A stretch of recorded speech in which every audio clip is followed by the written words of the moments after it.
Students, आज हम समझेंगे कि अगर नंबर्स जो हैं वो साइंटिफिक फॉर्म में लिखे हुए हैं और फिर अगर उनमें एडिशन और सब्ट्रैक्शन की जा रही हो तो कैसे इन्हें ऐड या सब्ट्रैक्ट कर सकते हैं। यानी ये बात हमने समझी थी कि जो साइंटिफिक नोटेशन में लिखने का मकसद होता है नंबर को, वो ये होता है कि उसके जो डिजिट्स की तादाद है वो हमें उसमें कोई गलती ना हो। ठीक है, जैसे हम देख रहे हैं कि ये अगर बड़ा नंबर है या छोटा नंबर है तो दोनों ही पहलू से हम इस बात को देख रहे होते हैं। तो अब ये नंबर इसमें इस एक्सप्रेशन में अगर हम देखें तो दो टर्म्स है। और ये तो बात हम जानते हैं कि बॉड मास रूल जो है हमारे पास के उसमें ब्रैकेट्स ओपन होंगी, फिर मल्टीप्लिकेशन, फिर यानी सॉरी पहले डिवीजन, फिर मल्टीप्लिकेशन, एडिशन और लास्ट में सब्ट्रैक्शन। लेकिन यहाँ पर चूंकि हम सिर्फ एडिशन ही की बात कर रहे हैं तो हम इसको देखते हैं कि कैसे इन्हें ऐड या सब्ट्रैक्ट किया जाता है। तो अब देखें कि जैसे ये नंबर है जी 3 × 10⁵। अब जो हमारे पास सेकंड टर्म है इसमें अगर आप देखें तो ये 10⁻7 है। और 7 जो है 5 से कितना बड़ा है जी? 5 से 2 नंबर बड़ा है। ठीक है, इसका मतलब कि 5 + 2 7 होता है। तो यहाँ पर हम इसको इस तरह से लिखेंगे लॉ ऑफ एक्सपोनेंट्स की बेस पर। यानी ये बात हम जानते हैं कि अगर a की पावर m + n हो तो हम इसे लिख सकते हैं a की power m multiply by a की पावर n। यानी वही बात उसको हमने रिवर्स में यहाँ पे अप्लाई करना है। यहाँ पे हम लिखेंगे 6.4 इंटू 10 पावर, अब इसको 5, ठीक है, और फिर मल्टीप्लाई बाय 10 पावर 2। तो ये बात आ गई। अब मैंने 10 पावर 5 ही क्यों लिखा? क्योंकि जो फर्स्ट टर्म है उसमें अगर हम देखें इसकी जो साइंटिफिक फॉर्म है इसमें जो 10 की पावर है वो भी 5 है।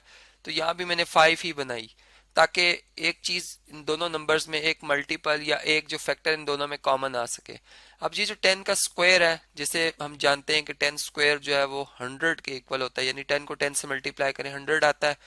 अब 6.4 को जब आप 100 से मल्टीप्लाई करते हैं तो इसमें जो मूवमेंट होती है जी डेसिमल की वो यानी राइट साइड पे होती है, ये बात तो हम जानते हैं। और कितने डिजिट मूव होंगे? 2 डिजिट मूव होंगे। तो 2 डिजिट हम पॉइंट आगे लेके आएंगे, यानी 6 तो अपनी जगह पे एज इट इज, 4 पहला डिजिट और एक 0, तो ये 640 बन जाएगा। तो यहाँ पर ये नंबर हमारा बन जाएगा जी 3 × 10 पावर 5 प्लस ये बन जाएगा जी 64 या 640। ठीक है, यानी इस 6.4 को मैंने 10 स्क्वायर से मल्टीप्लाई किया और ये जो 10 पावर 5 है ये एज इट इज। यहाँ पे ये बात चूंकि हम जानते हैं कि जो कम्यूटेटिव प्रॉपर्टी वो होल्ड करती है, इसलिए नंबर्स के प्रोडक्ट के केस में हम इन्हें कहीं भी इनकी पोजीशन बदल सकते हैं। और फिर इसके बाद अब आप देखें तो 10 पावर 5 10 पावर 5 इन दोनों में कॉमन है, इसे कॉमन ले लें अगर हम, तो यहाँ पर हम 10 पावर 5 कॉमन ले रहे हैं। अब देखें 10 पावर 5 कॉमन लेने के बाद जैसे 3 × 10 पावर 5 है, ये 10 पावर 5 हमने कॉमन ली तो ये से डिवाइड हो जाएगी, जो कि इसका मल्टीप्लिकेटिव इनवर्स है 1 आएगा, जो कि मल्टीप्लिकेटिव आइडेंटिटी है, जो 3 1 3। तो हमारा यहाँ पे जवाब आएगा 3। और सेम इसी तरह 10 पावर 5 से कैंसिल 1 आएगा और 1 640 से मल्टीप्लाई होकर 640 आ जाएगा। तो ये हमारा जो जवाब बनेगा जी 640 में 3 ऐड करें 643 बनता है। और ये ब्रैकेट को रिमूव करेंगे तो यहाँ पर ये मल्टीप्लाई का सिंबल शो कर देंगे जी 10 पावर 5। अब लेकिन ये नंबर अगर हम देखें तो इसमें डेसिमल जो है वो 3 के बाद है और ये भी अपनी साइंटिफिक फॉर्म में नहीं है। इसको हम इसकी साइंटिफिक फॉर्म में नोटेशन में लिखेंगे।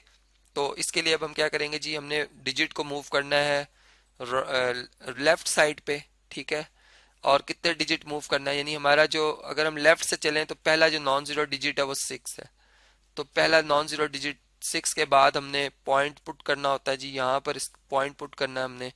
तो इधर हम काउंटिंग करते हैं कि हम कितने डिजिट चल रहे हैं जी, 2 डिजिट चल रहे हैं 6 पॉइंट, और इसके बाद 4 3 लिख देंगे।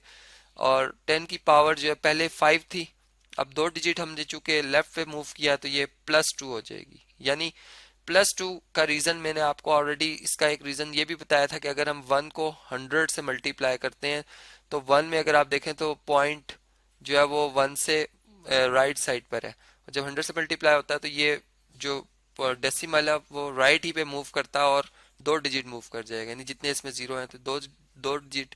तो इसी तरह से यहाँ भी अगर हम इसी बात को रिवर्स में सोचें कि अगर 6.43 को 100 से मल्टीप्लाई करेंगे तो क्या बनेगा जी 643। तो इस तरह से वो जो 100 है उसको हम 10 की पावर 2 में लिख रहे हैं, तो ये हमारा नंबर जो है फिर 643 इंटू 10 पावर 7 बन जाएगा, जो कि अपनी साइंटिफिक फॉर्म में है। इसी तरीके से अगर सब्ट्रैक्शन की बात होगी तो सेम यहाँ पे जहाँ पे प्लस आ रहा है यहाँ पे माइनस आ जाएगा, बिल्कुल सारे रूल्स यही होंगे। बिल्कुल हम इसी तरह से दोनों जो टर्म्स हैं उनमें जो 10 की पावर वो एक जैसी बनाएंगे। और सेम वही रूल है, यानी प्लस की जगह माइनस, जैसे 3 में -640 करेंगे तो सारी बात है माइनस में जवाब आएगा, माइनस का 637 आएगा। और फिर वही बात जो कि माइनस का साइन इधर रहेगा और डेसिमल लेफ्ट साइड पे मूव होगा या राइट पे, तो वो जो रूल्स हमने साइंटिफिक नोटेशन के पढ़े थे वो एज इट इज वही बरकरार रहेंगे। तो इस तरह से ये बात थी जी एडिशन और सब्ट्रैक्शन के हवाले से।